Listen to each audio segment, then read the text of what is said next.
was sharing this with you yesterday, actually. Earlier from this Labor Day weekend as an example of Kamala Harris changing her accent based on where she was speaking. But what I really want you to focus on now is not the accent, but the content. What is she saying? Well, look, you may not be a union member. You better thank a union member. For the 5-day work week, you better thank a union member for sick leave. You better thank a union member for paid leave. Oh, gosh, I think I threw up in my mouth a little bit. Now, part of the reason Labor Day is kind of a difficult holiday for me is that I don't like labor unions. I am aggressively opposed to labor unions, although just to keep it very, very clear, I do not argue that private sector labor unions should not exist. I think people shouldn't have to join them, and we're going to talk about that in a second. I do argue that public sector labor unions should not exist. But I want to talk with Mark Mix, who is president of the National Right to Work Committee, as well as the National Right to Work Legal Defense Foundation. Just coming out of this Labor Day, what we might expect from Kamala Harris when it comes to unions and labor stuff. And we got other things to talk about as well. So, Mark, welcome to KOA. Well, Ross, good to be on with you, and thanks for playing that clip. I'm not sure what we're going to get in the future. There could be other accents. We may need a Starfleet translator to get through all of it between now and November. And if there is a Starfleet translator, if there's more than one of them, Kamala will try to unionize them. One of the things that I've never understood, and this goes right to the name of your organization, National Right to Work Committee, I do not understand how it can be legal in a free country to require union membership as a condition of employment. Yeah. Well, that's a great question. It stems from a 90-year-old labor policy going back to the 1930s when the federal government decided they were going to take control over the entire private sector labor workforce, and they would give union officials this dramatic power of forced association that it basically says, you know, if you're in a work situation and you don't want a union, you didn't vote for a union, never asked for a union, but your colleagues may have, you are forced to associate with the union you don't want to associate with. And then to add insult to injury, you can be forced to pay dues or fees in order to keep your job. It's outrageous. We won First Amendment protections for public sector employees that are under the same scenarios in many states across the country. We actually won a Supreme Court case that said they have First Amendment constitutional rights. And I don't know why there's a difference between private sector employees and public sector employees. We're still working on that, Ross. But your question's a good one. How can it be that the law can force you to associate with someone and then to add insult to injury to force you to pay dues or fees? Great question. We're working on it. So, if I remember correctly, very early in the Biden administration, a top priority for Nancy Pelosi was something called the PRO Act. It might even have been bill number 1 in whatever Congress.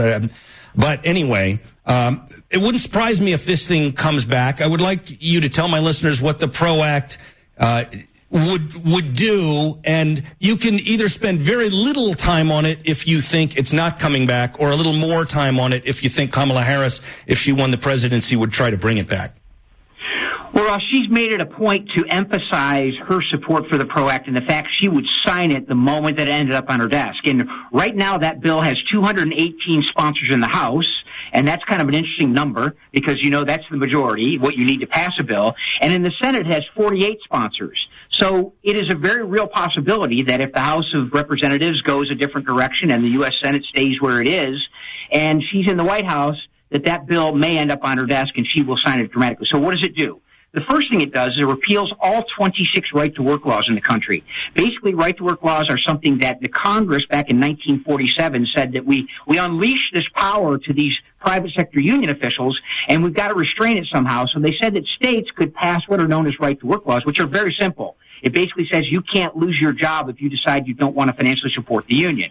It gives you the freedom to join a union, doesn't interfere with your ability to pay a union dues if you want to give your entire paycheck, but it does not contemplate you being fired from your job for lack of financial support to a private sector union.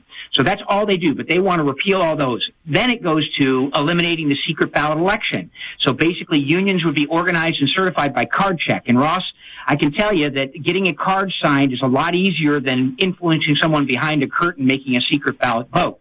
In fact, the United States Supreme Court ruled on that in 1974 in a case that said the best way to determine whether or not a worker wants a union is to give them a secret ballot vote. Unions don't like that because generally when, they're going around organizing, they say, hey, Ross, you want to join the union? And you say, well, maybe not, maybe, I don't know, but, I'll go vote. And they don't know how you vote. But if they get cards and they can get recognition by simply getting you to sign a card, that changes the dynamic completely. That brings intimidation and coercion to the equation, which already exists, but it amplifies it when it comes to 3 people showing up on your porch at 11 o'clock at night saying, sign this card.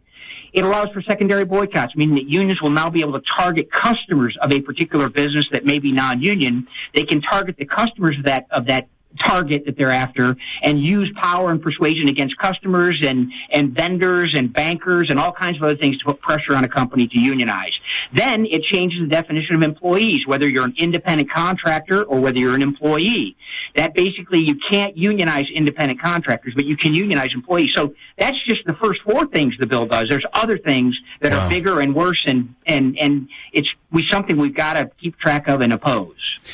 I understand why some Democrats who are basically wholly owned subsidiaries of certain unions, especially teachers' unions, would support a bill as bad as this. But I have to say, I don't understand why all of them would, right, in the House and the Senate. And when the numbers you gave are basically all of them, more or less all of them.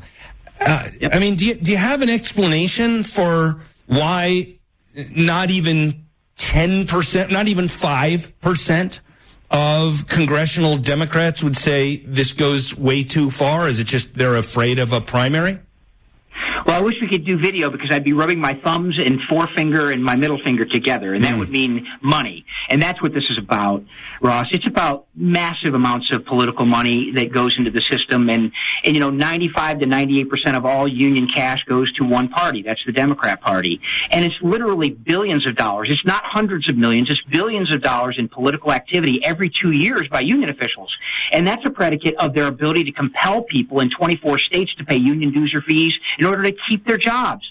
We know that in a poll done by Scott Rasmussen that we released this Labor Day, that 82% of all Americans believe it's wrong to force workers to force them to join or pay dues to a union to keep a job. 79% of employed union households say the same thing. They're not in favor of forced unionism, but the politicians are because it funds their campaigns. And boy, our union bosses are one of the biggest players on the political front because their power is a derivative of government action, whether it be Denver or Washington, D.C. or Sacramento or Albany, New York. That money paves the way for people that they sit down and negotiate with after the fact, after they get them elected. We're talking with Mark Mix, who's president of the National Right to Work Committee, as well as the National Right to Work Legal Defense Foundation. 2 different but related organizations. The former can be found at nrtwc.org. So National Right to Work Committee, nrtwc.org. I literally have 1 minute left, but I wanted to ask you a question while I've got you here. So, I went to Columbia University. I was not at all surprised by all the stuff that went on there. But one of the things that surprised me a little bit was all the pro-terrorist, I can't say the next word on the radio, who were like protesting, for the terrorists around Columbia. Many people were carrying UAW signs. Can you explain that to me?